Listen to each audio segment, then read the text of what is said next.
안녕하세요. 민소기자들이 만드는 시사토크쇼 시사콜콜입니다.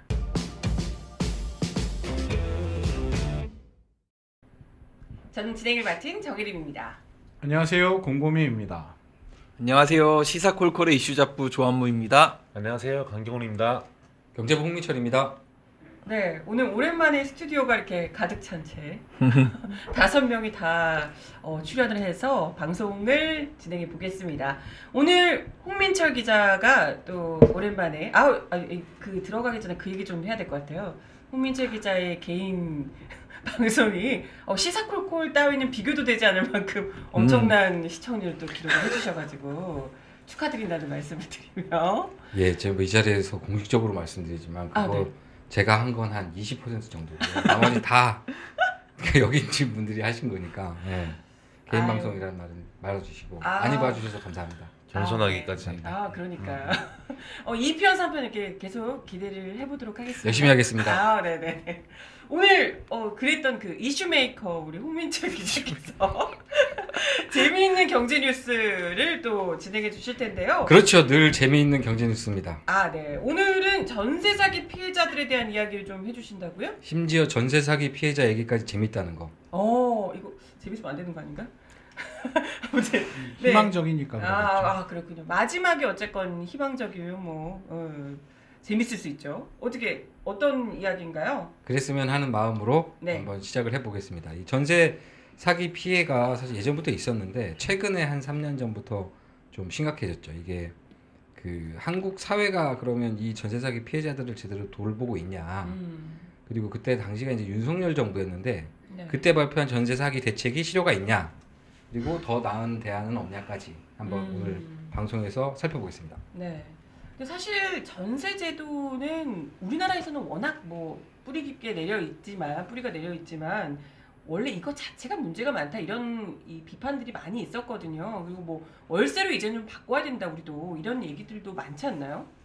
그렇습니다. 이 부분에 대해서 곰곰이님이 아마 해주실 말씀 많지 않을까 싶은데요. 전세는 혹시 폰지 사기가 뭔지 아세요? 조금 쉬운 말로 다단계. 네. 다단계가 폰지 사기죠. 그러니까 폰지는 원래 사람 이름인데 이런 방식을 이제 현실에 등장시킨 시대의 사기인데, 그러니까 개념이 뭔지 아세요? 다단계의 기본, 다단계가 성립하려면 네. 어떤 조건이 형성돼야 되는가? 아는 사람이 많아야 한다. 그건 돈을 버는 사람이고요. 네, 그래요. 돈을 버는 사람은 그런 거고 그게 아니고 나중에 사는 사람이 더 비싸게 사주기만 하면 돼요. 그렇네. 그렇죠. 제가 100원에 혜림 씨한테 80원에 뭘 사서 100원에 혜림 씨한테 팔았어요. 혜림 씨가 한무 씨한테 120원에 팔면 돼요. 20원 벌죠. 한무 씨가 140원에 그 경훈 씨한테 팔고 경훈 씨가 160원에 자 저기서 되면 경훈 씨가 이제 독박 쓰는 거죠. 80원짜리가 160원이 됐는데 독박 쓰는 구조입니다. 이게 다단계죠. 그러니까 금융 쪽으로 가면 이제 폰지 같은 게 이제 그렇게 등장하게 되고요. 전세가 딱 이 구조에 있습니다. 그래요? 전세를 사람들이 생각할 때는 5억짜리 집을 갖고 있는 사람이 4억에 빌려줬다 이렇게 생각하죠. 자 거꾸로 얘기하면 나는 1억밖에 없는 사람인데 저 사람이 4억을 내므로써 그 집이 자기 소유가 되는 거예요.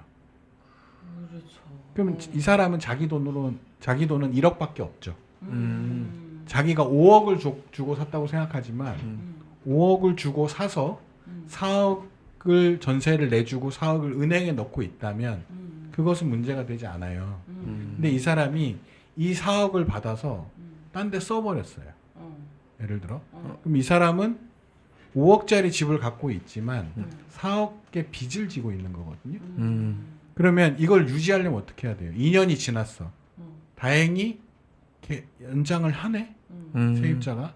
근데 다른 세입자 4년이 지나서 혹은 2년이 지나서 다른 세입자가 4억 2천에 들어왔어요. 그럼 내가 2천을 번 거죠. 그죠? 그 다음 세입자가 4억 4천에 들어왔어요. 그 다음 세입자가 4억 6천에 들어왔어요. 이렇게 10년이 지났어요. 근데 전세값이 떨어졌어요. 음. 이 사람 4억 6천인데 예를 들어 들어와 있는 사람이 자기 나가겠다 그래요. 근데 전세값이 떨어져서 4억 2천에도 간당간당해. 그럼 내가 4억을 어디선가 토해내야 되는 거죠. 이게 전세의 맹점이라는 겁니다. 네. 그러니까 가격이 오르면 집값이 계속 오르는 상황이면 전세값도 계속 오르니까 상관이 없어요. 그러니까 아까 제가 얘기했죠. 다단계가 성립하려면 더 많은 돈을 내고 사줄 사람이 있으면 된다. 근데 더 많은 돈을 내고 살 사람이 없는 순간 이건 문제가 발생해요. 전세는 여기에 맹점이 있는 겁니다. 더 많은 돈을 내고 들어와 줄 사람이 없으면 이 사람은 문제가 발생하죠. 이게 만약에 가격이 내려간다고 하면 심각한 문제가 발생하죠. 내가 내줄 돈이 없게 되는 이런 상황에 도착하게 되는 겁니다. 근데 예를 들어 전세를 하나를 하고 있으면 좋아. 어떻게 대출을 받아가지고 내가 4천이라도 내줄 수 있겠죠. 네. 그죠? 근데 4억이라도 내 대출을 받아가지고 어떻게 해서 4억을 내줄 수도 있어요. 그렇죠. 집이 비어 있다고 비인다 하더라도. 근데 만약에 이런 사람이 있을 수 있죠. 내가 1억을 갖고 있어요. 2억짜리 집을 샀어요. 그리고 1억을 전세를 내줬어요. 네. 그죠? 그리고 이 1억으로 다시 집을 사요. 그러니까 정확하게는 1억짜리 집을 사는 거예요. 그러니까 1억 2천이라고 합시다. 그냥 이해하기 쉽게. 1억 2천짜리 집을 사요. 그리고 1억의 전세를 내줬어요. 1억이 있었죠. 또 1억 2천짜리 집을 사요. 또 1억의 전세를 내줘요. 계속 이걸 해요. 그러니까 전세금을 계속 돌려받기를 해가지고 집을 수백 채를 사요. 아무런 문제가 없어요. 들어올 사람만 있다면. 근데 갑자기 가격이 떨어졌어요. 집을 빼야겠대요. 근데 이 중에 5명이 집을 뺀다고 하면 5억이에요. 10명이 빼겠다고 하면 10억이에요. 이런 게 발생하는 거죠. 근데 자기는 돈이 없어요. 튀는 거지. 이걸 뭐라고 한다? 전세 사기. 이거 전세 사기라고 합니다. 그래서 이게 한 명이 돼도 개념적으로 전세 사기가 되는 거예요. 내가 줄 돈이 없는데 지급할 돈이 없는데 전세를 받은 거니까. 네. 그 돈을 은행에 넣어주진 않았으니까 사기죠. 한 명도 전세 사기라는 규정. 정말 맞죠. 자기일점이다. 맞죠. 이것도 맞대 또. 네. 그래서 제가 그 피해자 가족입니다. 피해자가 제 가족입니다. 진짜? 제 동생이 그러세요? 전세 사기를 맞을 뻔했다가 아. 그 감액 계약을 했거든요. 그때 전세 사기 하면 한참 논란됐을 때 서울에도 이제 남쪽에 이제 관악구, 뭐 영등포 이쪽에 전세들이 엄청 떨어졌어요. 6천만 원 싸게 재계약을 했는데 6천만 원 안 돌려준 거예요. 어머. 그래서 그 사람도 동영선배 아까 예시로 들었던 여러 채를 갖고 있던 사람이었어. 그렇죠. 그래서 제가 만나러 갔죠. 가족이니까. 아. 갔더니 이렇게 해줘야 되는 사람이 너무 많다. 지금 제가 한번 봐달라. 조금만 기간 연장해달라. 해가지고 뭐 계획을 이제 확약을 받고 언제까지 얼마 먼저 주고 이렇게. 근데 이제 그 다 지켜지진 않았죠. 아 그래요? 어. 좀 더 이제 연장이 되고 근데 어쨌건 최종적으로 받긴 받았는데 어. 한 2년 가까이 걸렸습니다. 1년 반 정도 걸렸어요. 야. 네. 근데 이제 이런 경우는 그나마도 그래도 뭐 그쵸. 시간이 걸리긴 결과적으로 받긴 사기가 아닌 게 되는 건데 네. 이제 아예 이렇게 그냥 모르겠다 하고 튀어버리는 경우들이 상당히 많았던 거잖아요. 그런 경우들이. 그렇죠. 그게 이제 지금 PD님 2번 페이지 좀 띄워주시겠습니까? 2번 페이지 보시면 이제 이게 빌라왕 이른바 아 맞아요. 피해자가 1243명이라고 나오잖아요. 1억씩만 잡으면 보증금이 1억씩만 잡으면 이게 나오는 거죠. 1244억 1244채 동현 선배 그러니까 공공민님이 말씀하셨던 그 이렇게 사서 저렇게 사서 하는 그 얘기가 이제 그 무자본 갭 투자라고 그래가지고 돈이 하나도 없는데 그냥 사는 거예요. 누구 돈으로? 세입자 돈으로.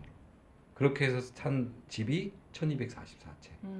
그러니까 뭐 한 10개만 문제가 발생해도 1244명의 피해자가 발생하는 이런 구조였던 겁니다. 근데 여기가 방금 전에 그 강경원 기자가 말씀하셨던 것처럼 보증금이 1억으로 제가 산정을 했잖아요. 방금 전에 말씀드릴 때 보통 그렇거든요. 예. 그러니까 너무 크거나 그러니까 4, 5억 되는 데는 좀 부담이 있고 보증금이 작은 전세들 생각해 보시면 그런 전세는 아파트는 거의 없죠. 오피스텔이나 빌라 네네. 요즘에 뭐 도시형 생활주택이라 그래가지고 뭐 한 역 근처에 한 8, 9층짜리 건물들 보이시는 거 있잖아요. 오피스텔처럼 조그만. 조그만 것들. 그런 것들에서 이제 이런 문제들이 발생을 하게 되는 거죠. 그런 데를 사시는 분들 생각해 보시면 다 대부분 젊고 혼자 사는. 혼자 사시고 사회생활 시작한 지 얼마 안 된 분들 이런 분들이 많거든요. 근데 그런 분들을 대상으로 1244명한테 이제 전세 사기를 치는 이런 일이 이제 발생을 한 거예요. 그게 이제 처음에 알려졌던 게 이제 2023년 3년 물론 그 전부터 문제는 있었는데 방금 전에 곰곰이님 말씀하셨던 가격이 폭락하는 시기가 그때 딱 22년에 왔거든요. 그게 1번 페이지 그래프인데 보시면은 1번 페이지가 이렇게 쭉 떨어지죠. 이게 그 하락폭이 그렇게 크지도 않아요. 글씨가 작아서 안 보이실 텐데 고점이 5억 뭐 800만 원 정도 되고요. 저점이 한 4억 정도 됩니다. 그러니까는 한 8, 9천 만 원 정도 상관이에요. 근데 이게 이제 그 중위 가격이라고 해서 모든 주택의 중간 가격의 가격이라서 그러니까 이 얘기는 다시 말하면 뭐냐면 위쪽에 안 빠지는 강남, 용산 이런 데들 있죠. 거기는 가격이 많이 안 빠졌거든요. 물론 빠지긴 빠졌는데. 근데 중위 가격이 푹 내려갔다는 건 나머지가 왕창 빠졌다는 얘기가 되는 거죠. 그러니까 통계상으로는 그래프의 느낌 그리고 그래프의 숫자를 놓고 보면 별 차이가 없는 것 같겠지만 현실에서는 막 30% 40% 빠진 단지들이 오피스텔 이런 데도 마찬가지고 엄청 많았어요. 그러니까 매매가가 전세가보다 높아지는 애초에 좀 그 갭이 작았던 집들도 많았고 네네. 그렇게 해서 발생한 게 이 전세 사기 사태였고요. 이걸 좀 더 덧붙여드리면 아파트는 조금 덜하거든요. 그나마 아파트는 왜냐면 가격 자체가 일단 5억 이상이 많고요. 아파트 자체가 이제 빌라 같은 경우에는 거의 비슷해요. 그러니까 빌라를 사람들이 소유하고 싶어하지 않는 거예요. 가격이 많이 오르지 않기 때문에 빌라를 1억짜리 빌라인데 차라리 내가 전세 주고 1억 들어가서 산다. 왜냐면 팔리지 않을 테니까. 이런 심리가 있는 거예요. 빌라에는. 그러니까 빌라를 매입하는 경우들이 이제 많지 않죠. 왜냐하면 내가 한국 사람들은 궁극적으로 아파트에 들어가 살고 싶어 합니다. 그렇기 때문에 내가 이것을 소유할 이유가 없는 거죠. 아파트에 들어가고 싶으니까. 그러니까 돈이 좀 묶여 있다 하더라도 전세에 좀 넣어놓고 이제 이런 경우들이 많아서 진짜 거의 제로갭 상태에 육박하는 이런 그러니까 매매가 전세가 대비 그러니까 매매가가 1억 1천인데 전세가 1억이라던가 뭐 거의 이 정도 수준 아니면 거의 붙는 이런 데가 많았는데 여기서 매매가가 어쨌든 매매는 이루어지니까 만약에 8천으로 9천으로 떨어졌다 그러면 1,000만 원을 전세가가 더 높은 상태가 발생하는 게 이때였던 거죠. 네. 아니 근데 한편으로는 문득 드는 생각이 그때 만약에 가격이 떨어지지 않았다면 지금까지도 계속 이걸 더 늘려서 하고 있었겠네요. 이게 터지지 않았어요. 그러니까 이게 규모가 이제 엄청 많아서 그렇지 지금도 실제 그런 분들은 계시죠.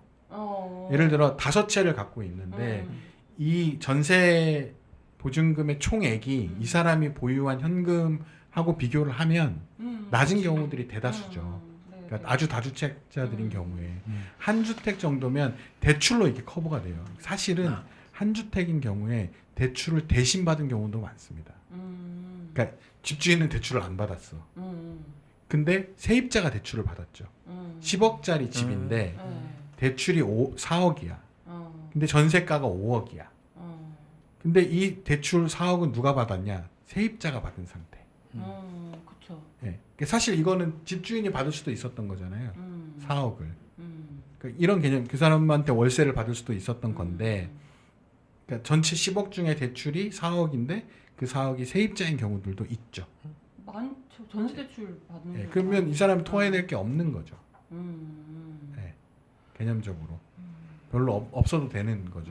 이 사람 그 은행에 넣어놓고 있는 경우도 많고 그런 한 채 정도 갖고 있는 집주인 경우에는 자기 대출이 없기 때문에 그런 경우들이 있는데 이 사람이 견문생심이라고 그 4억을 땡겨서 자기 돈 3억 어떻게 또 해가지고 또 이렇게 하기 시작하면 이제 이게 많아지면 그런 문제로 이제 가게 되는데 그러니까 다주택자 많은 다주택자들 같은 경우에는 그런 위험을 가지고 있는 건 사실이죠. 그렇습니다. 그래서 법률에서 그러니까 이런 다주택자들을 그냥 단순히 투자하는 투자자로 볼 것이냐 아니면 주택 전세 사기 피의자로 볼 것이냐 이게 이제 규정을 해놨어요. 그러니까 반환 능력이 없는 집주인이 1번 2번 무리하게 주택을 취득하고 3번 임대인을 속여 과도한 보증금을 받았을 경우 요 세 가지 중에 하나가 걸리면 전세 사기로 규정할 수 있다. 꼭 이제 법률은 규정하고 있습니다. 그 열채를 갖고 있으면 전세 사기범이야? 그런 건 뭐. 반환 능력이 있느냐, 보증금에 대한 반환 능력이 있느냐를 따지고 반환 능력이라는 게 사실 그 뒤에 무리하게 주택을 취득한다는 거랑 좀 엮여 있죠. 무리하게 주택을 취득했느냐, 게다가 거기에 이제 임대인을 속여가지고 좀 했느냐, 뭐 이런 게 이제 전세 사기라고 이제 법은 규정을 하고 있고요. 사실 이게 이제 소유 구조를 우리가 잔뜩 분석을 했지만 피해를 당한 사람들이 20, 30대 청년이고 사회 초년생이라고 생각하면 전세 자금 중에 이제 100%를 자기가 갖고 있을 수도 있고 아닐 수도 있고 어찌 됐든 이걸 날리면 자기 전 재산을 날리는 것과 다름이 없죠. 그게 불과 뭐 돈 많으신 분들이 보기에는 얼마 안 되는 한 2, 3천만 원이다, 1천만 원이다 하더라도 자기 전 재산인 거예요. 그러니까 이 돈을 못 받게 됐다라는 통보를 받는 순간 2022년부터 2023년까지 알려진 것만 9명이 돌아가셨어요. 극단적 선택을 하셨고 사회적으로 이런 공감대가 형성이 되는 거죠. 와, 정말 저런 선택을 비난할 수가 없는 거예요. 막 자기 모든 게 다 무너져 내린다는 느낌을 받게 되니까. 그렇죠. 뭐 여기는 젊으신 분들이 없어서 잘 모르겠어요. 아무튼 그렇다고 하면 너무하네. 정말 사회적으로 이게 뭔가 대책을 강구해야 되는 거 아니야? 이런 공감대가 형성이 됐었어요. 자꾸 이 세상은 그런 게 아니야. 그거 날리더라도 앞으로 잘 살 수 있어라는 말이 안 먹히잖아요. 그러니까 이 피해를 구제해야 된다. 어떤 형태로든 사회가 해법을 내놓자라고 했는데 당시 정부가 윤석열 정부였죠. 그때 주무부처 장관이 그 원희룡 장관이 뭐라 그러냐면 이제 모든 사기 피해는 평등해야 된다. 사기 피해금에 대해서 국가가 직접 보증금 일부를 대답하는 것은 옳지 않다. 그러니까 그 보이스피싱 같은 거 있잖아요. 보이스피싱도 사기거든요. 그렇죠. 보이스피싱으로 내가 100만 원을 날렸어. 근데 그걸 나라가 어떻게 대신 내줘 100만 원을. 이 얘기를 하고 자빠져 있는 거죠.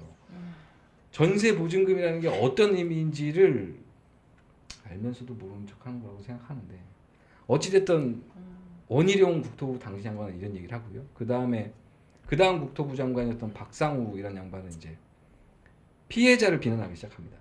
전세를 얻은 젊은 분들이 경험이 없다 보니 덜렁덜렁 계약을 했던 부분이 있지 않을까 싶다. 이게 일단 이거는 사태 그 구조도 파악 못하는 그러니까 덜렁덜렁과 젊은 분들 경험과 무관한 거예요. 이건 사실 거의 보시면 나중에 이제 뭐 제가 좀 설명할 시간이 있겠지만 그리고 사회적으로 이거를 정부든 국회든 뭐 어떤 책임 있는 주체가 피해를 보존해야 된다, 도와주자라고 했던 그 법을 누군가 발의할 거 아니에요. 그걸 이제 국힘 그 김정재 의원이라는 양반이 했다는데 이 양반이 뭐라 그러냐면 어딨어? 전세 사기 보증금 혈세 지원은 낭비. 근데 이 사람이 전세 사기 특별법을 발의한 발의한 사람이에요. 발의한 사람이 있다는 얘기를 해요? 그렇죠. 발의한 사람이 전체회의에서 이런 얘기가 했다는 게 회의록에 남아 있습니다. 그러니까 당연히 이 피해 회복이 이 정부 하에서 이런 여당 하에서 제대로 진행됐을 리가 없죠. 그렇죠. 이게 전세 사기 특별법이면 피해자를 어떻게 이런 게 아니고 이 문제를 어떻게 처리한다에 시선이 가 있으면 그렇게 되는 거죠. 이들을 피해자로 볼 거냐 말 거냐의 문제니까 당신이 계약을 잘못한 게 아니냐라고 해버리면 그렇게 볼 수 있는 거죠. 근데 그 당시에 젊은 사람을 보면 이게 굉장히 구조적인 문제였단 말이에요. 일단 금리가 너무 쌌고 이렇게 접근하는 거예요. 월세를 들어갈 수도 있잖아요. 그 젊은이가 저 3천만 원에 보증금 3천만 원이 있는데 3천만 원에 월세 얼마 낼게요. 라고 해도 전세로 돌렸다니까요. 전세로 들어가 대출 해가지고 하면 그 대출 이자 내는 게 더 싸다니까. 맞아. 근데 그 사람 그걸 왜 제안했겠어요? 그 목돈이 필요하니까 제안한 거란 말이에요. 7천만 원이 필요하니까. 그러니까 그 젊은 사람 입장에서는 잘 모르죠. 이 7천만 원이 월세로 하면 얼마고 이런 것들을 잘 모르는데, 근데 그 당시 가격으로 하면 전세자금 대출은 원금을 갚지 않기 때문에 이자만 낸단 말이에요. 그게 더 싸게 먹힌단 말이죠. 그 당시 금리가 워낙에 낮았으니까. 그러니까 이제 너 네 이름으로 7천 해가지고 이거 하고 나면 맘 편하게 이제 대출 이자만 내면 되는 거고 그게 더 싼데 왜 그 비싼 월세를 내려고 하냐? 이런 건 사기죠. 부동산도 같이 막 덩달아 가지고 부동산에 반드시 껴야 돼요. 그렇게 이 전세 사기의 대부분은 부동산에 끼는 거고요. 아니, 집주인이 와서 그 설명을 하지 않으니까 심지어 집주인도 존재하지 않아. 집주인이 이름만 빌려준 경우도 많았으니까요. 그러니까 이게 그런 이제 업자들이 짜가지고 부동산과 업자들이 짜서 이제 했던 일들도 많았고 그렇게 진행이 됐던 거죠. 이것은 그러면 시장 교란행위란 말이죠. 감독을 잘못한 정부의 책임이 있는 겁니다. 맞아요. 그렇잖아요. 이게 분명히 탈법인데 그것을 감독을 잘 못해놓고 거기에 세금을 쓰지 못한다? 근데 저는 조금 사기 피해에 대한 그 사기 피해를 정부가 이렇게 보전해주는 방식이, 그러니까 예를 들어서 막 얘기 나왔던 좀 스미싱이나 이런 거를 이런 것과 어떤 개념적인 차이가 있는 걸까요? 그러니까 어떤 사기 피해에 대해서 정부가 자금을 투입할 수 있는 영역이 있는 거고 없는 영역이 있는 것 같은데 그거에 좀 헷갈리더라고요. 그러니까 그것은 사회가 결정할 문제죠. 그런 판단 그런 영역인 거죠. 그러니까 그것은 저는 이제 사람들이 법에 대해서 그렇게 생각하거든요. 무슨 절대 진리가 있고 정답이 있는 것처럼. 그러니까 한국 사람이 시험을 너무 많이 봐서 그래요. 답이 뭐냐? 원칙이 뭐냐 이렇게 얘기하는데 국힘이나 그런 이제 국회의원들이 많이 하는 주장이에요. 그건 사회가 결정할 문제입니다. 그러니까 예를 들어 이런 거예요. 한동안 굉장히 많은 시간, 지금도 이제 그런 게 이슈가 될 때가 있는데 농민들에게 부채 탕감 이슈가 있어요. 부채를 탕감해 줘야 한다. 네. 그러면 그런 얘기 할 수 있죠. 아니 두 사람들이 뭔데 빚을 진 거를 자기가 그 농협에서 돈 빌려가지고 마늘 농사 지었다가 망했다는데 그 망한 거 그 쌓여서 부채라면 그 부채를 탕감해 줘야 돼. 그게 말이 되냐? 이렇게 얘기할 수 있잖아요. 근데 거기에는 정부가 예를 들면 이런 이제 영농의 방향을 결정하기도 하고 그걸 제한하기도 하고 뭐 여러 가지가 있단 말이죠. 이런 정책적인 실패 이런 것들은 책임도 존재하는 것이고 그걸 다 떠나서 그 사회가 결정하는 겁니다. 이 농민들에게 부채 탕감을 해주자. 그러니까 지금의 전세 사기라는 게 시장에 대한 감독을 잘 못한 책임도 있지만 한국의 부동산 구조가 그렇게 되어 온 어떤 시스템에서의 피해이기도 한 거거든요. 그러면 이 사회가 결정하는 거예요. 이 상황이 발생한 이들에 대해서는 예외적으로 좀 다른 게 접근해야 한다. 이게 이런 게 존재하는 거죠. 그게 뭐 이 사기 피해는 어떻고 저 사기 피해는 어떻고 저 사기 피해는 어떻고 그런 식으로 따지면 그렇게 접근하니까 세월호나 이태원에 대해서 사고라고 하는 거예요. 왜 그들에 대해서 특별히 돈을 더 주려고 하냐. 이런 사고가 발전하는 이유가 뭐냐면 그런 거에 원칙을 따지니까 그런 모든 것은 사회가 결정하는 문제입니다. 그러니까 항만 사고가 났을 때 얼마다 이렇게 정해놓고 그거에 맞게 해야 되는 게 아니냐. 세월호는 다른 개념이죠. 그렇잖아요. 그러니까 그 모든 건 사회가 결정하는 거예요. 이 관점을 놓치면 굉장히 위험해집니다. 어쨌든 그렇다. 뭐 사회가 결정한다는 얘기를 이제 뭐 조금만 다르게 얘기하면 방금 전에 말씀하셨듯이 여러 주택을 전세라는 제도를 이용해서 갭투기, 거기 다가 무자본 갭투기까지 할 수 있게 만든 사회에 책임이 있어요. 스미싱 사례를 예를 들지만 스미싱을 사회가 책임져야 될 부분이 아니고 명백한 범죄인 거거든요. 주의하라고 얘기도 하잖아요. 근데 이 경우는 사실은 그런 것도 별로 없습니다. 또 하나는 스미싱 사기 피해를 받았다고 해서 자살했다는 얘기 있다면 그렇게 못 하고 모릅니다. 아니 그건 모르는 건데 이렇게 많은 사람들이 연루가 돼서 그렇게 많은 사람들이 돌아가신다는 건 저는 상상할 수가 없어요. 왜냐하면 그러면 스미싱 자체가 성립이 안 됩니다. 왜냐하면 스미싱은 소액이기 때문에. 근데 이건 자신의 전 재산이에요. 이 경우는 사회적 파장이 다른 수밖에 없습니다. 그러면 대응도 당연히 달라야 되고요. 첫 번째, 시스템 자체에 사회적 책임이 있어요. 스미싱이랑 절대 같지가 않습니다. 두 번째, 피해의 크기와 규모가 전혀 달라요. 나머지 사기들 뭐 그럼 어떤 건지는 모르겠으나 스미싱이 예를 들어서 그랬지만 또 다른 사기 대부분의 유형은 자신의 이해관계, 자신의 그렇죠. 이익과 사기범의 이익에 중첩되는 어느 지점이 있습니다. 그렇죠. 그것이 사기의 대부분이에요. 엄밀히 말하면. 돈 벌게 해줄게. 그런 걸 아. 들고 와서 모든 사기 피해 행동을 정부가 그렇게 얘기한 사람도 없고 그렇게 볼 문제도 아니다. 나는 저는 그렇게 생각을 해요. 일단 저는 그렇게 생각하는 게 내가 2년 3년 입사해가지고 피땀 흘려 모은 돈이 한 방에 난 아무 잘못 없는데 나라가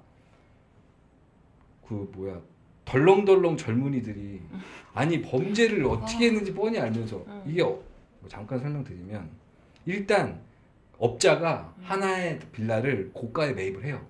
원래는 1억 2천짜리인데 1억 4천에 매입을 해. 실거래를 하나 찍어놔. 그리고 나서 그 다음에 1억 3천이라고 속여. 그러면 실거래가 1억 4천에 떠 있는 걸 보고 내 시기에 맞춰서 들어가는 데가 1억 3천이면 1,000만 원 정도 갭 있으니까 들어갈 만하네라고 생각하는 게 덜렁덜렁이야? 얼마나 똑똑한데 사람들이 검토해서 들어가는 거예요. 자기 전 재산을 거는데 그걸 속여 먹는 게 전세 사기고. 근데 거기다 대고 덜렁덜렁 얘기를 해버리면 그걸 당한 사람들 특히나 그리고 그걸 뻔히 아는 사람들 입장에서 이 사람은 미쳤나 싶은 거죠. 그러니까 원희룡의 말도 그렇고 이 두 번째 뒤엔 이 말도 그렇고 김정재의 말도 그렇고 사실은 이 건에 있어서는 맞지 않는 건데 사람이 9명이나 죽은 마당에 지금 이따위 소리를 했다는 게 좀 약간 그렇고요. 제가 지금 말씀드린 건 이 사람들을 다시 한번 욕하자는 건 아니고 어찌됐든 그렇게 해서 이제 사회적으로 2023년에 법이 나왔어요. 지원책이라고 해서 그 전세사기 특별법이 나왔는데 그 지원특별법이라는 게 김정재 같은 양반이 만들었으니 원희룡 같은 양반이 추진을 했으니 제대로 됐겠습니까? 구제 방안이 되게 미약했단 말이죠. 그 사이에도 또 한 분이 돌아가시고요. 2024년에 다시 재개정이 돼요. 그래서 2년 정도 개정이 돼서 이 내용들을 지금 살펴볼 건데 지금 4페이지에서 보는 그 현안 보고서가 그 해당 특별법에 이것이 어떻게 진행되는지 정부가 실행을 하고 특별법을 실행을 하고 그 실행에 대한 내용을 보고해라 라는 내용을 담은 보고서예요. 전세 사기 피해 실태 조사 결과 및 피해자 지원 현황 이런 거를 보고 6개월에 한 번씩 보고하라고 규정하는 특별법도 그렇게 많지도 않습니다. 이게 그만큼 사회적으로 굉장히 중요하고 굉장히 큰 이슈였기 때문에 이런 보고서도 6개월에 한 번씩 이렇게 나오는 거거든요. 여기 보면은 이제 전세 사기라는 게 좀 이렇게 어느 정도 규모인지 얼만큼인지 뭐 아까 1200명 1244채라고 하는데 그 정도이냐 그렇지 않습니다. 이게 총 지금 인정된 요건 법은 어떤 조건을 갖춰야 피해자로 인정한다라고 이제 규정하고 있는데 그걸 위원회가 규정을 해요. 위원회도 한 100명 정도 됩니다. 전문가 1명 뭐 이렇게 조사하는 사람들 이렇게 해가지고 그 사람들이 점검해서 거르고 걸렀는데 3만 명이 나오고 34,000명입니다. 지금까지 확정된 거예요. 지금 이 순간에도 전세 사기 피해를 받았다고 신고하는 신고센터가 지자체마다 다 있고요. 그 신고된 사실들을 쭉 모아가지고 이 사람이 전세 사기 피해자인지 아닌지 전세 사기 피해자라고 사기치는 사람인지 아닌지 이걸 검검하는 위원회가 돌아가고 있어요. 앞으로 점점 더 늘어나겠죠. 물론 늘어나는 속도는 초기에 비해서 많이 떨어지긴 했는데 어찌됐던 3만 명이 지금 되고 있습니다. 제가 통계자료 쭉 보는 거는 별로 그렇게 좋아하진 않는데 어찌됐든 5번 페이지 좀 띄워주시겠습니까? PD님 5번 페이지 보시면 이게 통계예요. 지역별 비율 왼쪽에 있는 거 서울이 26, 경기가 21, 인천이 10 다 합치면 그냥 60%, 65%가 그냥 수도권입니다. 오른쪽에 보면 연령별 피해 보면 20대, 30대가 지금 대충 봐도 73%죠. 6번 페이지 보면은 보증금 규모별 비율이 있어요. 1억 이하가 42%, 1억에서 2억 사이가 42%. 그러니까 2억 이하 작은 보증금 비율이 80%를 넘어가는 거예요. 오른쪽에 거주 유형별 비율 보시면 다세대 30, 빌라죠. 오피스텔 21, 다가구 이렇게 쓱 세 개 합치면은 이것도 한 70% 되죠. 그러니까 종합하면은 20, 30대 청년이 보증금 1, 2억 사이에 있는 오피스텔이나 빌라에 있던 데서 이게 터져버리는 거라는 거죠. 제가 계속 이제 좀 약간 오바해서 말씀드리고 있는 내용이 이제 요거를 좀 확인하고 가자. 나쁜 사람들이죠. 이게. 아니 근데 이분들이 그래서 어떻게 이렇게까지 꼼꼼하게 나름 이제 뭐 인원수도 체크를 하고 했으면 좀 피해 보상을 어떻게 좀 해주는지, 그러니까 돈을 그래서 좀 돌려받을 수 있는지 이게 궁금하거든요. 제일 중요하죠. 음. 피해자들한테 제일 중요한 문제는 내 보증금 돌려줄 거냐. 그렇죠. 안타깝게도 전세 사기 특별법은 이 부분을 명확하게 확정하고 있지는 않아요. 다만 이제 여러 피해 보장 방안을 하고 있는데 그게 7번 페이지 보시면 나옵니다. 이게 구분 왼쪽에 보이면 피해 주택 매입, 금융 세제, 경공매, 법률, 생계 이렇게 대충 이 카테고리만 봐도 이 느낌이 오시죠. 오래 걸리겠다. 오래 걸리겠죠. 일단 세 번째 경공매부터가 이제 경공매랑 노란색 그 피해 주택 매입 요 두 군데가 그 전세 피해 보증금을 돌려받을 수 있냐 없냐에 관련된 것들이. 하얀색 금융세제는 오른쪽 보시면 알겠지만 전세 대출을 그냥 해주겠다는 거예요. 그리고 뭐 분할 상환할 때는 그러니까 빚이 생기는 분할 상환할 때 뭐 다 세제 감면 대출 뭐 이런 게 이제 11,000건이고요. 집주인이랑 소송할 일이 생길 수 있잖아요. 그 소송 법률 대행 그리고 뭐 관련된 비용 지원 그리고 내가 갑자기 보증금이 뚱 떼이고 어디 가서 살라 그러면 생계비가 부족할 수 있지 않습니까? 그 생계비를 또 대출해 줍니다. 대출을 해줘. 요 세 가지가 이제 진짜나? 근데 보시면 알겠지만 이것도 금융세제 지원 신청자가 11,000건 수고요. 법률 지원이 9,000건 그 1,000건 정도고요. 생계 지원이 4,700건이니까 합치면 16,000, 17,000건입니다. 이렇게 돼 있는 사람들이 그만큼 많다는 뜻이. 그러니까 이게 뭐 저런 거죠. 그러니까 예를 들어 1억짜리 전세 보증금 중에 대출이 뭐 6, 7천이다. 그러면 갈아타게 해준다거나 싼 이자로 이런 거 신청할 수 있게 해준 거죠. 나머지 3, 4천은 일단 그게 급한 거라기보다는 이게 더 급한 거 아닐까? 뭐 이런 거죠. 대신에 이제 그 3, 4천이 없으면 어디 들어가지 못하니까 어디 좀 들어갈 수 있게 좀 먼저 해준다거나 이런 게 대책이었던 거죠. 하지만 그 3, 4천은 못 받는 거 그냥. 그게 오늘의 주제겠죠. 그렇죠. 그 한 가지만 더 첨언하면 선구제 후 회수 뭐 이런 방안이 있었어요. 그러니까 일단 살게 해주고 그 뒤에 발생하는 채권 문제나 이런 것들은 정부가 해결하자. 근데 그것조차도 안 됐던 거죠. 내 피해 보증금을 돌려주냐 마냐도 아니고 일단 좀 살자도 안 해줬던 측면이 좀 있고요. 나중에서야 이제 2023년 특별법이 나오고 그리고 2024년에 개정되고 난 그 사이 어느 즈음에선가부터인가 그나마 좀 이런 지원들이 좀 나왔던 게 있습니다. 일단 그러면 아까 정혜임 아나운서가 물어보셨던 보증금 어떻게 되는 건데 일단 그 문제가 발생한 주택이라는 건 이제 집주인이 내 돈을 못 돌려줄 상황이 됐다는 거죠. 이러면 이제 경매를 걸 수 있습니다. 경매를 걸면 내가 피해 그 임대 그 세입자면은 내가 먼저 우선해서 경매를 낙찰받을 권리를 정부가 줬어요. 근데 사실 낙찰받을 권리라는 게 내가 지금 젊었을 때 한때 살았던 조그만 오피스텔에 대한 권리 안 사고 싶은데 그걸 내가 누가 사고 싶어요. 나는 청약 20년 부어가지고 나중에 아파트 받고 이런 계획이 있을 거 아닙니까? 물론 다른 계획도 일단 한 5년만 하다 한국 떠서 어디 딴 데 가서 살겠다거나 어디 주방에 내려가서 살겠다거나 근데 갑자기 나한테 오피스텔 사라 그러면 그게 무슨 대책이야. 그러면 이 우선 매입권을 그러니까 그렇게 해서 낙찰 받으면 내가 보증금을 상쇄할 수 있습니다. 물론 이것도 굉장히 복잡한 여러 단계의 고비를 넘어야 되는데 그걸 다 떠나서 일단 내가 그걸 사면 내 보증금을 인정받을 수 있겠죠. 그러면 이제 보증금을 돌려줘? 그러면 그럴 수도 있어. 근데 안 받는 사람들이 많죠. 그럼 어떻게 하냐면 이 우선 매입권을 우선 낙찰권을 LH한테 넘깁니다. LH가 그걸 대신 낙찰을 받아요. 음. 그럼 LH가 그걸 가지고 공공임대주택으로 돌리는 방식. 요 두 가지 방안이 지금 그 내 돈 어떻게 되는데 내 보증금 어떻게 되는 거와 관련된 내용입니다. 그러면 LH는 무슨 돈으로 이걸 돌려주냐? 내 보증금을 돌려주냐? 그게 이제 8번 페이지에 보시면 되는데 일단 기본적인 구조는 이래요. LH가 우선 낙찰권을 피해자한테 일단 가졌죠. 그러면 무슨 짓을 하냐면 낙찰 그 경매에 참여를 해서 낙찰을 받을 거 아닙니까? 그리고 그 경매 입찰에서 낙찰받은 금액이 낙찰 금액이 있겠죠.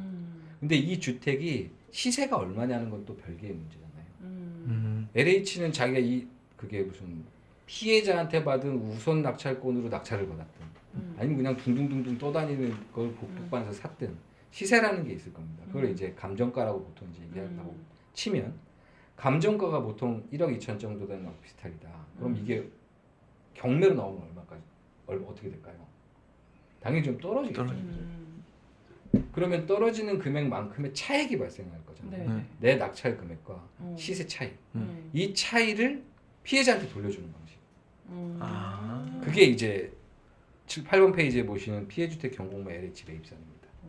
지역 경기 화성시 요걸 보시면 피해 보증금 그러니까 전세 사기 피해 금액이 9,900만 원이었어요. LH 감정가 시세 산정해 본 거죠 LH가. 이거 1억짜리인 것 같아. 그래서 낙찰을 얼마를 받았냐 경매를 가서 8,500만 원을 받았습니다. 그럼 차액이 1,500만 원 정도 되겠죠. 이 경매 배당액이라는 건 약간 좀 복잡한 문제가 있는데 이게 뭐냐면 그 한 집이 있어요. 오피스텔 한 채가 1억짜리가 있다 그러면 이 집 주인이 이 집을 살 때 자기 현금 1억 주고 샀으면은 여기에는 채권이 없죠. 근데 은행권 5천 대출 받고 내 돈 5천 받았으면은 이 집 1억짜리 오피스텔은 5천짜리 저당이 잡혀 있는 집이죠. 은행권. 그럼 은행권이 먼저 가져가야 됩니다.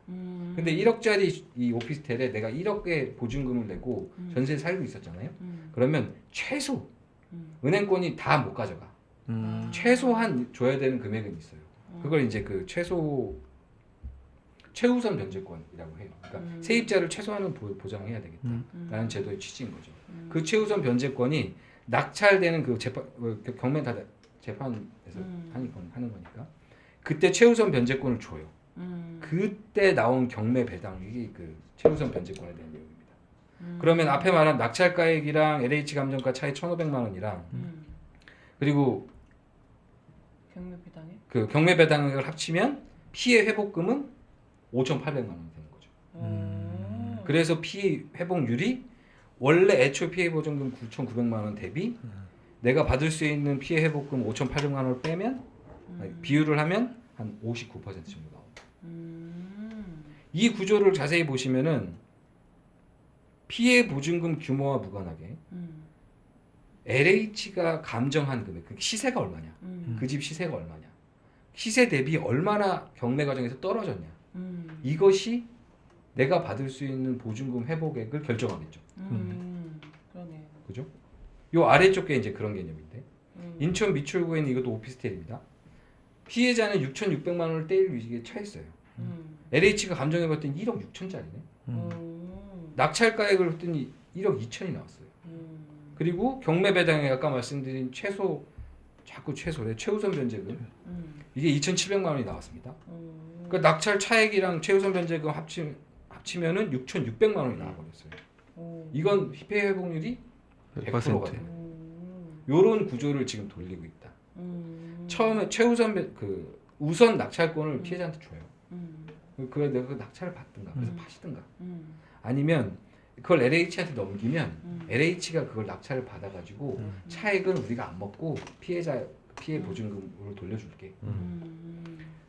어떤 경우는 59% 60%고 어떤 경우는 100%잖아요. 이게 이제 다음 페이지 보시면 그거 이제 요게 2024년 11월에 특별법이 개정돼가지고 지금 돌기 시작한 지 얼마 안 돼가지고 이제 10개월 된 겁니다. 아닙니까?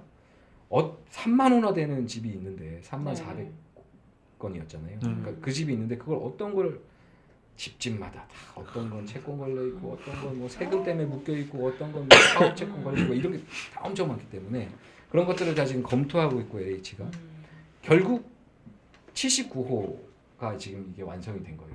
요게 이제 그 보고서 나온 시점이 6월달이니까 지금 최근에 9월달 말에 그 진보당 의원실에 제출한 자료는 따로 있는데 그 8번 페이지에 있는 게 이제 그 자료에서 뽑아온 건데 어찌됐든 공식적으로 제출된 보고서 6월 기준으로 하면 80개밖에는 지금 안 된대요. 3만 명. 지금 2022년에 사람들이 그렇게 돌아가시고 막 했는데 어. 3년이 지난 지금까지 80개가 회복이 되는 이거 거예요. 어떡해. 그 법을 만들고 그 난리 난리를 쳐가지고 한 게 80명? 어. 열 벗어난 사람이. 근데 그거 그리고 그 회복률조차도 80% 정도 수준. 내가 1억의 보증금 들고 있었으면 2,000원 날리는 거죠. 이런 상황이 지금 그 통계로 잡히고 있는 현실이다. 는 겁니다. 뭘 했냐 이거죠. 3만 명 넘는 사람들이 피해를 받고 법을 만드네 뭘 하네 온갖 공무원들이 투입이 돼서 약 3년 가량이 지났는데 거기에 이 사건이 마무리된 사람이 80명밖에 되지 않고 그들조차도 그중에 80%밖에 자기 피해 액수의 80%밖에 받지 못했다면 사실 우리 사회는 한 게 없죠. 무능력한 거네요. 무능력한 거야. 하지만 사회는 또 일단 뭐 좀 조금 LH 편을 들자면은 저 말에 완전 동의할 수는 없기 때문에 이 뒤에 얘기의 흐름은 맞지만은 이게 이제 단 몇 개월 만에 6월달에 이게 법으로 제출돼 한 5월 기준 대비 10월달은 270폰가 80폰가로 늘어났어. 그러니까 구조가 짜여지는데 만드는데 오래 걸렸죠. 근데 구조가 딱 만들어서 돌아가기 시작하면 속도는 빨리 늘어서 물론 그래도 뭐 900호밖에 안 돼요. 아직 굉장히 많이 남았는데 이 뒤에 보면 그게 제가 넣어놨을까요? 몇 호나 신청해 이걸 안 넣었군요. 아무튼 뭐 이것도 한 4,000호 정도 되는데 지금 돌려야 될 게 아직 200호니까 뭐 달성률로 치면 뭐 10%. 아니 3만 원 얼마 언제? 진짜. 그렇습니다. 이제 탄탄주택 물어보셔야죠. 네네. 아니 지금 사실 이 모든 빌드업이 탄탄주택 설명을 하시기 위해서 준비하신 거잖아요. 그렇습니다. 네, 오늘 지금 주인공 등장. 왔다. 네. 이 모든 걸 알아야 된다. 탄탄주택이 얼마나 좋은 건지 설명하려면 이거 다 알아야 된다. 포인트 1. 그지 같은 놈들이 있었다. 포인트 2. 그지 같은 놈들이 대책을 똑바로 안 만들었다. 3. 잘 안 만든 곳조차도 그지같이 듣게 되고 있다. 이런 겁니다. 네. 네, 이런 건데 탄탄주택이라고 불리는 거 이게 들어보시는 분들 모르겠는데 아무튼 탄탄해 보이는 주택이잖아요. 10번 페이지 보시면은 탄탄해 보이는 주택. 전세 피해자 대책 전세 피해자들이 피해를 회복하는데 어떤 방향으로 나아갈 거냐를 새로운 선택을 한 모델이에요. 오. 그 모델 이름이 탄탄주택입니다. 그러니까 탄탄주택 하면 전세 사기 피해자가 연결돼 있구나라는 이제 느낌만 가지시면 됩니다. 근데 그 전세 사기 피해자들이 피해 회복률 아까 보셨죠? 내 전세금 대비, 네. 내 피해 전세금 대비 내가 받은 돈이 얼마냐? LH가 그 난리를 치고 해서 했는데 80%예요.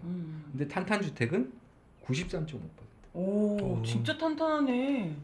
이게 1억이면 한 650만 원 정도면 저 같으면 감사합니다 될 것 같아요. 그렇지, 그렇지. 93%를 돌려받았다는. 진짜? 정말 이렇게 된다는 거예요? 정말 이렇게 됐다는 겁니다. 오. 마지막에 사회주택 전환은 이제 좀 복잡한 얘기니까 넘어가고요.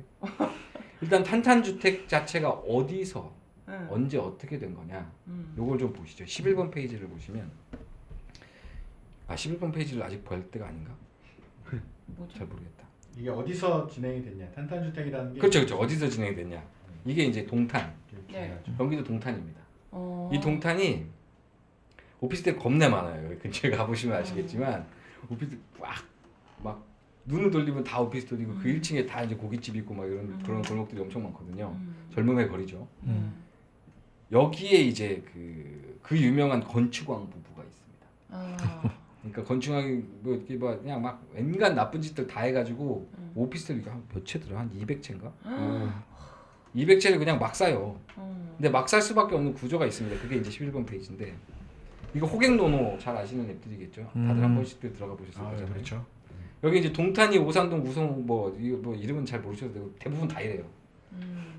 이게 뭐가 네모난 파일 잘 안 보실 텐데 제가 읽어드리면 이게 이제 15평짜리입니다. 15평짜리고 매매 시점을 2022년 7월로 놓고 보면 매매 가격이 1억 1,250만 원이고요. 전세 가격이 1억 3천만 원이에요. 그러니까 이게 전월세 비율이라고 그러죠. 115%. 근데 왼쪽부터 오른쪽으로 쭉 보시면 계속 이래요. 여기는 계속 이럽니다. 그러니까 역전세라는 게 일상화된 동네라고 보시면 돼요. 오른쪽도 비슷한데 이것도 15평이죠. 매매가가 1억 4,640만 원인데 전세가 1억 5천이에요.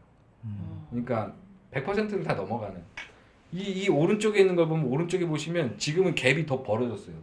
매매가가 더 낮아집니다. 훨씬 더. 그렇죠. 이미 여기도 지금도 역전세예요.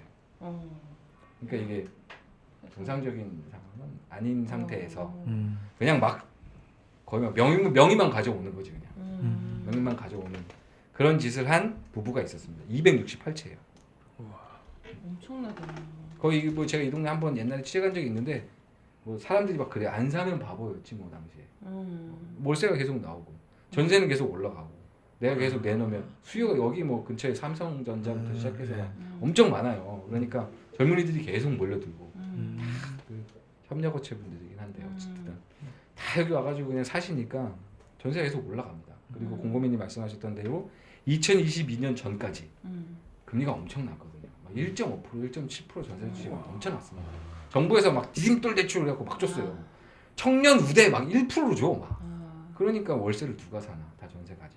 그런 걸 이용한 시장 상황을 보여주는 게 지금 이 그래프입니다. 와 정말. 전세를 높게 받아도 되는 거죠. 왜냐하면 그렇게 해도 들어오니까 전세 대출을 끼고 들어오기 때문에 전세를 높게 받아도 되는 거고 이것을 살 필요는 없는 거죠.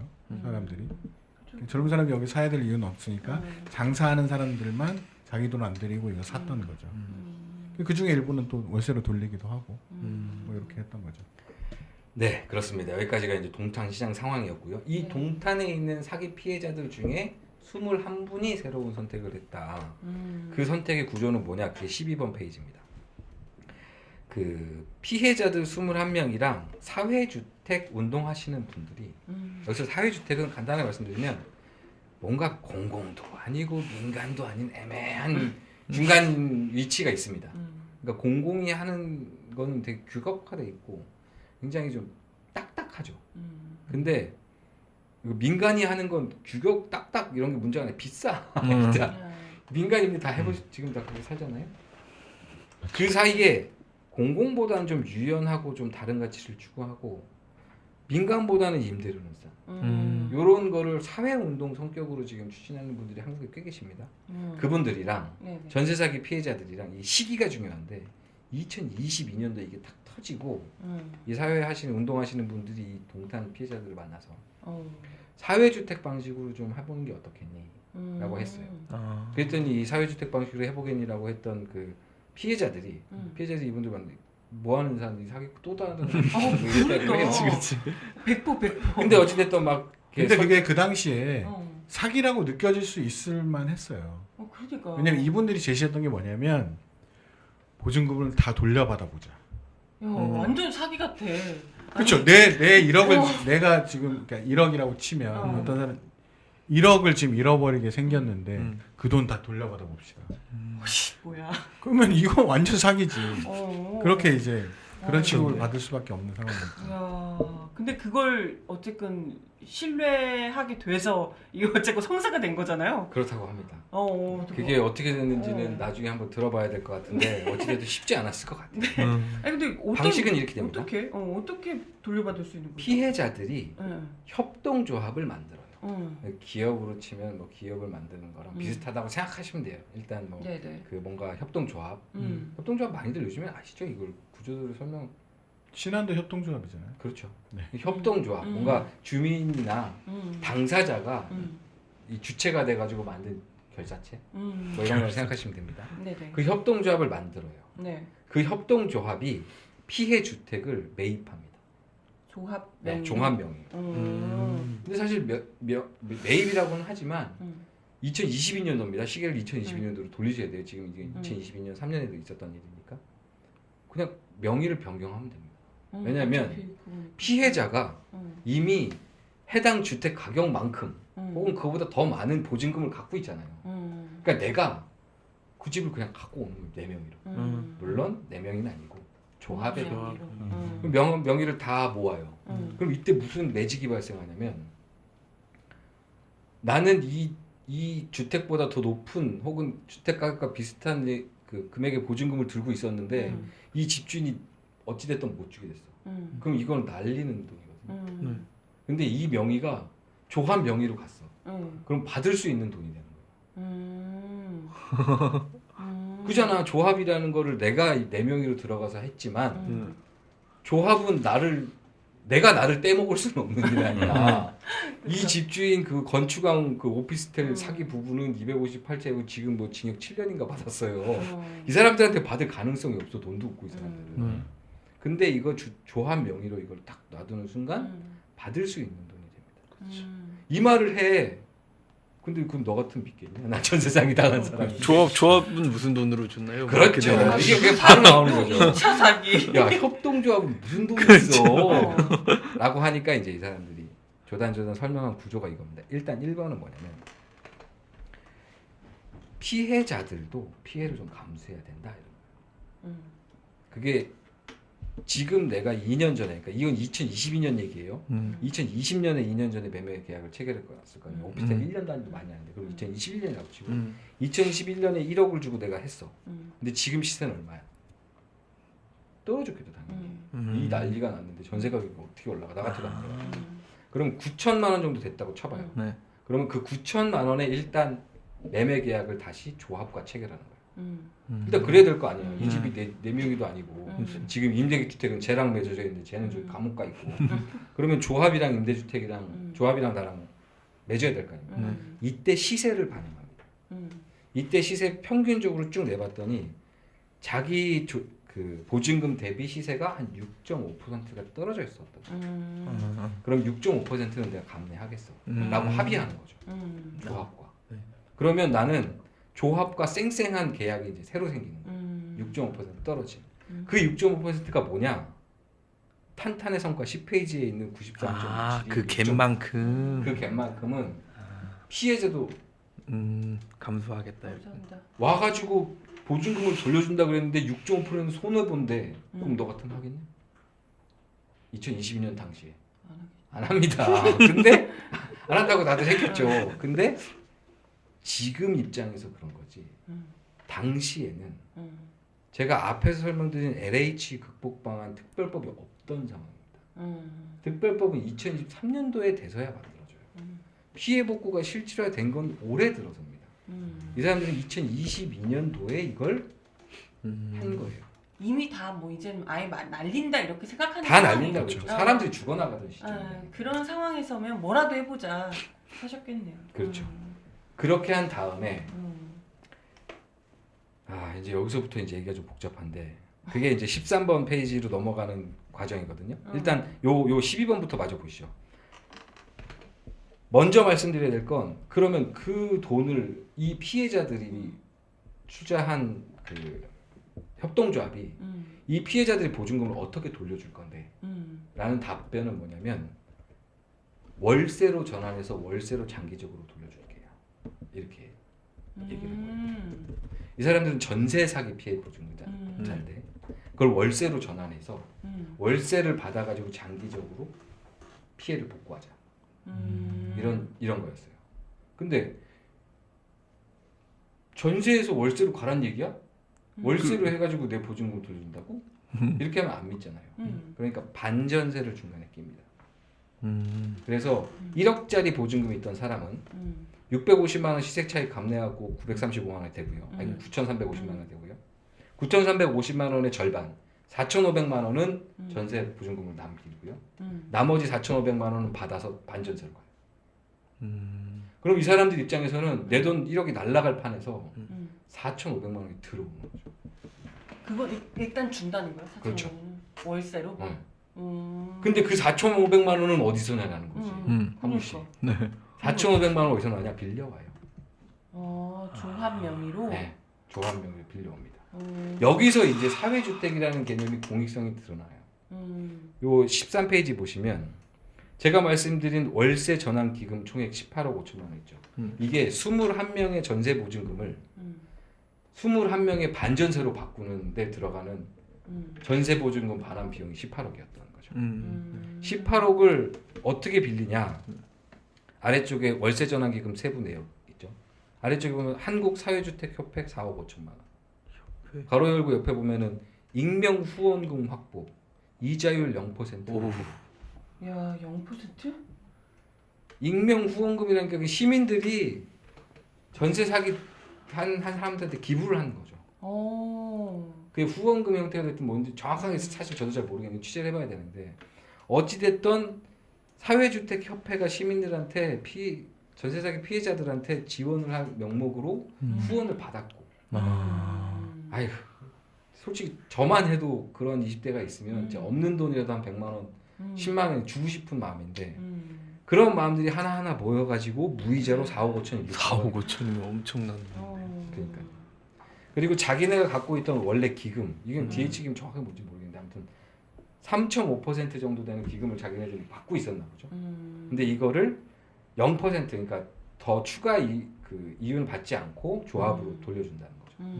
이때가 이제 3.5%면 그렇게 뭐 높거나 낮거나를 말할 수 없는 금리이긴 한데 어찌됐든 이렇게 해서 4억이 들어갔고요.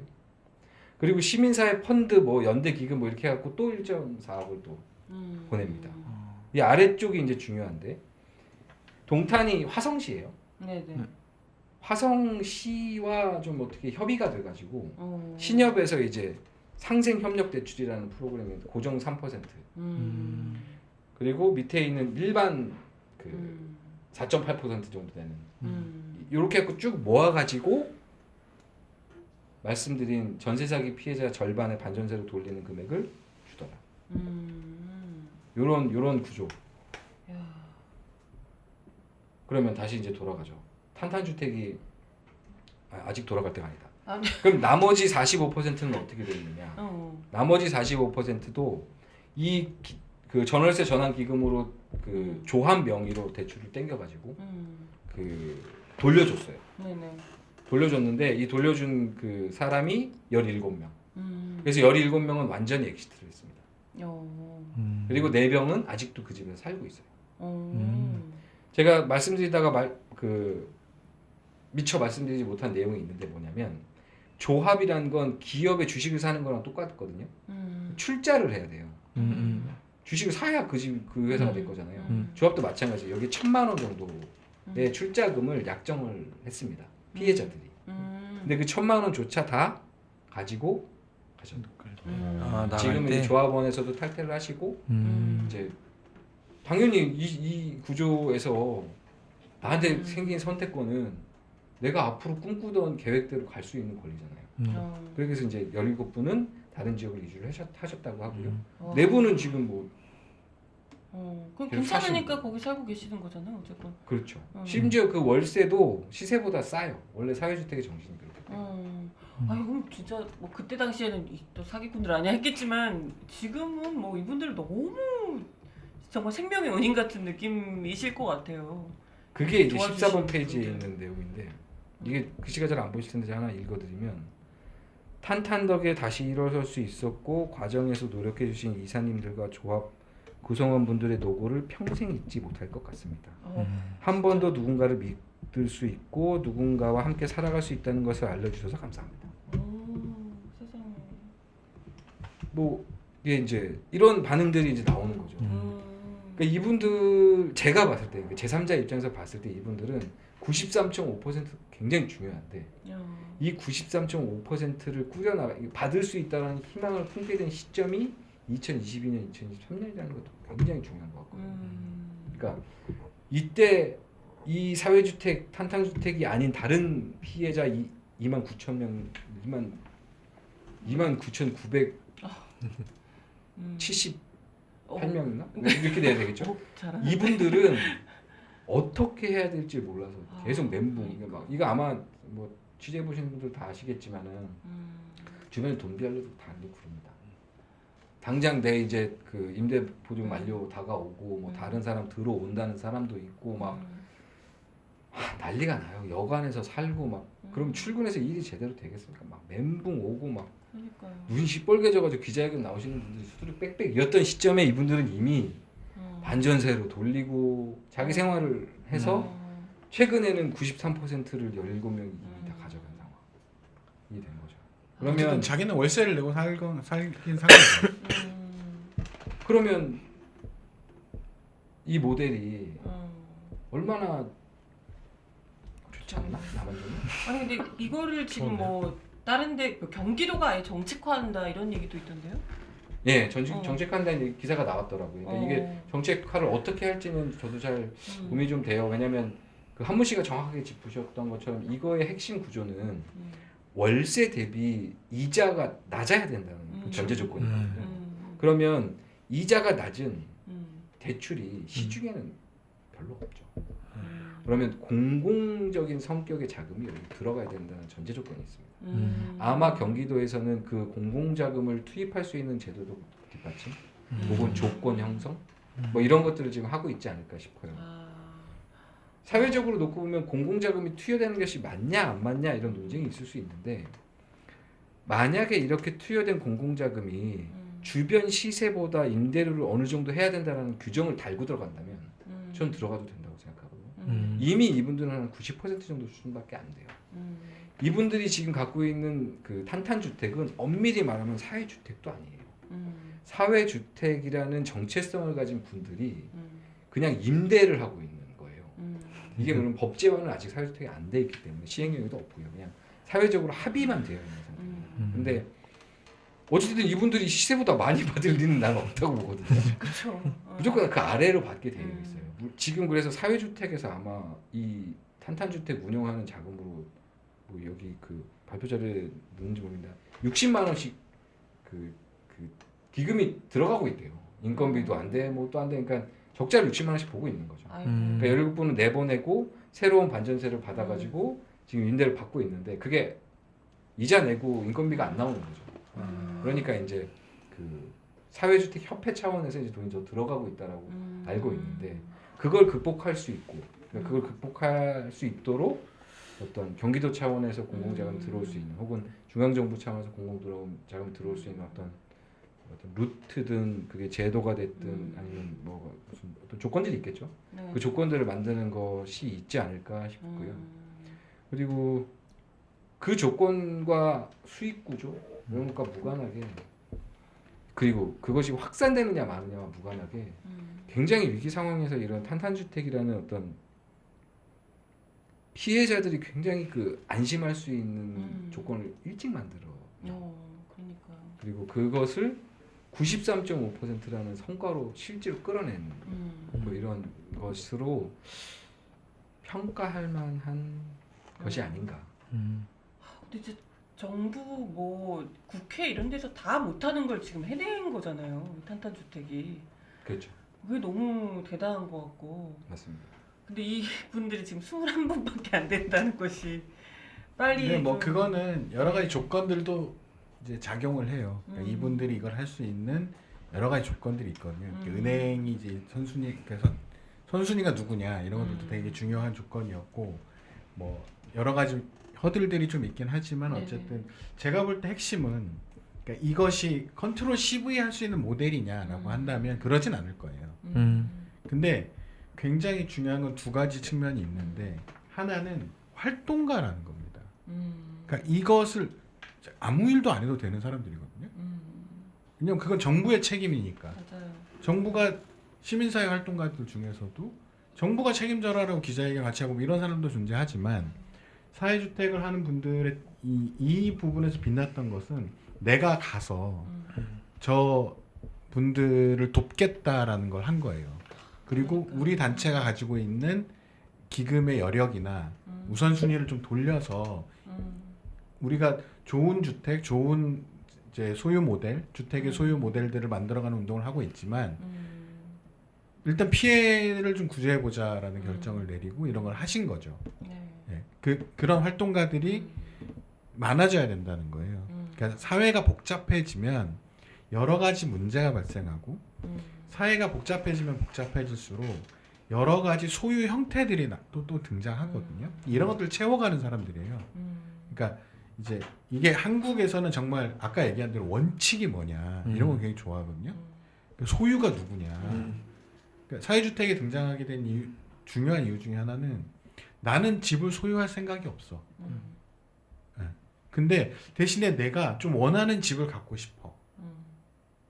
그런 사람들도 있잖아요. 그런 사람들부터 시작을 했어요. 근데 중요한 건 소유였던 거죠. 내가 소유하고 싶진 않지만 나는 안정적으로 여기 살고 싶어. 오래오래 살고 싶어. 예. 그 임대주택이 좀 많으면 내가 그냥 그 돈 내고 살 텐데 그것도 별로 없어. 그러니까 이제 이런 것들을 만들어가는 운동들이 이제 생겨나는 거죠. 소유를 원치 않지만 안정적인 그 주거를 원하는 사람, 혹은 좀 자기만의 뭐 어떤 걸 좀 원하는 사람, 여러 가지 종류가 다양해요. 그래서 사회주택을 뭐라고 규정하기 굉장히 어렵습니다.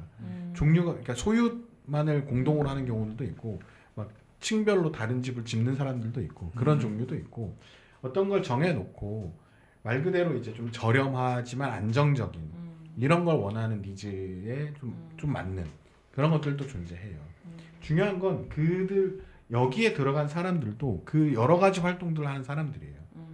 그 활동가들이 중요한 거죠. 그 사람들이 존재했기 때문에 이분들이 구제될 수 있었던 거거든요. 안 해도 되는 일인데 중요한 건 이 사람들의 이런 활동이 많아져야 됩니다. 사회가 복잡해지니까 여러 가지 문제도 발생하고 여러 가지 요구도 등장하거든요.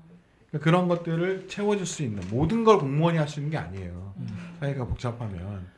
그러니까 공무원들이 하면 할 수도 있지만 꼭 공무원이 해야 되는 건 아닌. 그러니까 이런 중간 영역, 이걸 시민 영역이라고 하죠. 이제 시민사회 영역이 좀 넓어지고 지금은 0.0000 몇 %니까 이분들이 1%만 돼도 사회는 굉장히 그런 완충지대가 존재하게 되는 거죠. 그런 문제가 발생했을 때 활동가들이 쭉 가서 이런 것들을 그 상황에 맞게 설계하고 손해를 좀 보셔야 될 것 같아요. 1억인데 2천만 원까지 못 받을 수도 있습니다. 그러면 여기서 나오는 여러 가지 문제점들이나 개선 방안들이 쭉 등장할 거 아니에요. 여기서 나온 것들을 빠른 속도로 정리해서 중앙정부로 넘길 수도 있어요. 이건 중앙정부 시스템에서 해주는 게 좋겠다. 이런 것들이 나올 수도 있어요. 그렇지 않아요. 예를 들면 이 모델이 지금 2년여 걸려서 93%가 엑시트를 했다 그랬잖아요. 그러니까 경기도가 이걸 뛰어들겠다고 하는 거잖아요. 그러면 다시 설계를 하겠죠. 상황에 맞는 여러 가지 설계들을 하게 될 텐데 그러니까 공무원들이 자 10명 투입해 이렇게 해서 할 수도 있었겠지만 굉장히 어려운 일이에요. 예. 그러면 공무원 한두 명 끼고 시민사회 활동가들이 같이 사회주택 하는 사람들 같이 껴서 했다면 훨씬 다양한 여러 가지 모델들을 만들어낼 수도 있었겠죠. 저는 시사점이 거기에 있다. 네. 그러니까 이것을 지원할 필요가 있고 또 하나는 기금의 활용이에요. 그러니까 지금은 이게 이제 그 리스크를 해지한 건데 우리가 좀 대충 그러니까 나중에 되면 요 탄탄 주택이 돈을 벌 수도 있어요. 여러 가지 조건들이 좀 해소가 되고 어쨌든 소유하고 있기 때문에 돈이 임대료는 좀 더 올라갈 테고 시세에 좀 더 근접하게 하면 기존에 그 좀 들어갔던 기금들을 회수할 수도 있겠죠. 근데 그 기간이 5년이 걸릴지 10년이 걸릴지 모르는 일 아닙니까? 그러니까 그런 리스크 해지를 이 사람들이 해주는 거예요. 감당해 주는 거죠. 그걸 공공 영역으로 넘길 수도 있는 거고. 그러면 기금이 그러니까 뭐 경기도나 뭐 중앙정부나 이런 데서 이렇게 하는 기금들이 그것을 감당해 줄 수도 있겠죠. 우리가 20년 걸려서 이거를 해지해 줄 테니까 당신은 일단 나가라.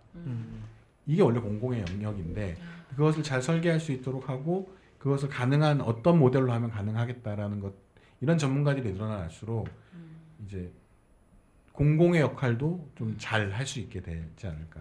그래서 저는 이런 전문가들을 좀 우리 사회가 키울 필요가 있다라는 생각이 드는 거죠. 그건 공무원의 영역이야. 그리고 그건 뭐 민간의 어떤 돈 버는 사람들의 영역이야. 세상에는 안 그런 사람도 많아요. 내가 돈을 많이 벌 생각은 없는데 사회에 좋은 일을 하면서 내가 먹고 살 수 있을 만큼만 있으면 돼 라는 사람들도 많아요. 생각보다. 그리고 그런 사람들이 자기 먹고 사는 거 먹고 살고 뭐 재산 축적할 생각, 부동산업을 하면서 재산 축적할 생각이 없는 거죠. 하지만 더 많은 사람들에게 더 좋은 주거를 만들어낼 수 있다면 그것으로 나는 만족해. 이런 사람들이 우리 사회에 몇백 명 정도 있는 건데 이런 사람들이 한 10,000명만 돼도 사회는 완전히 달라집니다. 그러니까 이런 것들에 좀 관심을 가질 필요가 있고 또 하나 아까 그 월세보다 낮은 이자의 기금 이런 게 필요한 거죠. 발상을 하면 되는 거죠. 어떡해요? 사기가 등장할 수 있었던 이유는 월세보다 낮은 대출을 마구마구 뿌릴 수 있는 정책을 펼쳐서 그랬던 거예요. 그렇잖아요. 그러니까 사기가 등장했잖아요. 이상하게 돈 버는 애들이 등장했단 말이에요. 발상을 거꾸로 돌리면 되죠. 월세보다 낮은 돈으로 좋은 일을 할 수 있는 대출을 할 수 있게 해주면 되잖아요. 좋은 일이라는 게 뭐예요? 시세보다 낮게 90%까지야. 90%까지 하면 2점 얼마를 해줄게. 저 95% 그러면 3.5. 이런 거 걸면 되잖아요. 시세는 LH가 정하고 그 시세는 뭐 늘 조사하는 거니까. 이런 공급자 금융들이 개발되어야 한다. 그러면 사기가 등장했던 그 개념이 좋은 일을 하는 그 개념으로 갈 수 있다는 거예요. 그런 금융들이 개발되어야 되고 그런 금융들이 개발이 되면 이런 일들이 늘어나게 됩니다. 제가 해볼게요. 저 돈 많이 벌 생각 없고 저 대출 10억 해주십시오. 그러면 열채 짓습니다. 해서 그 사람들에게 좀 더 낮은 월세 이렇게 하고 우리 회사 운영할 수 있게 정도만 한다. 이런 사람들이 늘어날 수 있다는 거죠. 그러면 그런 주택들이 그러니까 공공임대주택도 아니고 민간 임대주택도 아닌 협동 소유 형태의 이런 임대주택 이런 것들이 늘어날 수도 있고 아니면 아예 반쯤 소유한 내가 주인인데 내가 세입자인 이상한 구조 뭐 이런 것들도 만들어낼 수도 있죠. 이런 것들이 늘어나면 적어도 여기서의 가장 큰 성과가 뭐냐면 피해 구제 액도 중요하지만 이 사람들이 그런 신뢰를 안고 떠나갔다는 거예요. 그게 너무 감동적. 근데 그게 일상에서 만들 수 있는 일이라니까. 네, 네. 저는 그래서 이게 좀 주목할 모델이라고 생각을 하는 거죠. 네, 그러네요. 진짜 아까 뭐 카톡 이게 음. 올려주셔가지고 보았는데 언급을 잠깐 해주셨지만 한 번 더 누군가를 믿을 수 있고 누군가와 함께 살아갈 수 있다는 것을 알려주셔서 감사합니다. 이게 굉장히 좀 감동적이더라고요. 네, 보는데. 안 넣으신 게 있어요. 네, 왜요? 사업 초기에 그 카톡도 사실은 발표돼 있어요. 아 그래요. 그때는 이제 거의 뭐 꺼져. 불신의 사기 또 사기인 줄 알고 그것도 공개돼 엄청 그러셨을 것 같은데 근데 마지막에 어쨌건 다 모두가 다 정말 사실 이분들은 어떻게 보면 정말 아주 소수의 극소수의 행운아들인 거잖아요. 어떻게 보면 정말 구제받은 정말 최소한의 이 분들인데 이분들이 35,000명 뭐 이분들에게까지 다 좀 이 탄탄주택의 효과가 좀 미치기를. 네, 아무튼 대부분 공공에서 많이 연구하게 될 거고요. 이런 게 나오면 공공 쪽에서 쭉 그 공공에 맞는 모델들을 만들게 됩니다. 네. 근데 중요한 건 이런 분들이 늘어나야 된다는 거죠. 그리고 맞아요. 그런 분들이 활동할 수 있는 기금들이 만들어져야 되고 하나만 첨언하면 이 협동조합 모델에 맹점이 하나 있어요. 뭐. 종부세 내야 됩니다. 그 조합이 있는 건가요? 네. 하긴 그렇겠네요. 종부세 내야 되겠네. 이상하잖아요. 그것도 사회적 논점 중에 어. 하나예요. 협동 소유를 했을 때 그걸 종부세를 어떡하지? 뭐 이런 게 좀 있어요. 그러네. 재산세까지 재산세는 어떡하지? 종부세는 어떡하지? 이런 게 좀 있어요. 왜냐하면 종부세가 개인이 큰 부동산 액수를 소유했을 때 한 법인이 우리나라에는 법인이거나 개인이거든요. 그러면 거기서 세금을 때리면 되는데 조합은 이 사람이 많아. 이런 경우에는 어떡하지? 세금을 나눠서 내는 건가? 그러니까 어째 종부세라는 게 덧붙여진 거잖아요. 내가 집을 갖고 있지 않은데, 그렇죠? 나는 집 주인이자 세입자잖아요. 협동조합을 만들어서 내가 세입자로 들어가면 예를 들어 여기가 10억짜리 이제 3층짜리 건물인데 내가 3억 내고 1층에 들어갔어. 근데 나는 3억이란 말이에요. 근데 나는 이게 소유인가? 아닌가? 이게 애매한 상태인데 이거 다 합치니까 막 20억짜리 집이요. 그래가지고 종부세를 내야 돼. 그럼 나도 내야 되는 건 이게 뭐지? 뭐 이런 애매모호한데 있는 것이기도 합니다. 그렇군요. 그런 건 뭐 차차 좀 그렇죠, 그렇죠. 그러니까 만약에 이런 사회주택이나 이런 게 이제 제도화된다고 했을 때 네네네. 이제 뭐 좀 검토돼야 될 부분이기도 하고 사실 사회주택 하셨던 분들이 윤석열 정부에서 가장 놀랬던 게 이제 이거였고 네. 보증을 안 서주고 또 보증을 잘 안 서줘요 이런 거 하면 왜냐하면 개인도 아니고 법인도 아닌데 누구한테 대출을 해주지? 뭐 이런 거죠. 아무튼 그런 게 좀 있었습니다. 근데 그건 이제 차차 사회주택 관련한 뭐 기회가 되면 좀 설명을 더 드려보도록 할게요. 네. 아무튼 참 엔딩이 감동적인 스토리로 끝나서 다행이고요. 재미있는 경제 뉴스. 그럼요. 오늘 재미있는 경제 뉴스, 전세 사기를 시작으로 아주 새로운 희망을 만들어가는 탄탄주택 이야기까지. 제가 적당할 때 어, 전세는 사기다. 전세 자체가 사기다. 이걸 한번 정리해서 넣을게요. 네, 기대하겠습니다. 아무튼 오늘 홍민철 기자의 브리핑으로 함께 봤습니다. 민중의 소리 채널 구독과 좋아요, 알림 설정, 댓글 많이 부탁드리겠습니다. 오늘도 함께해 주셔서 감사합니다.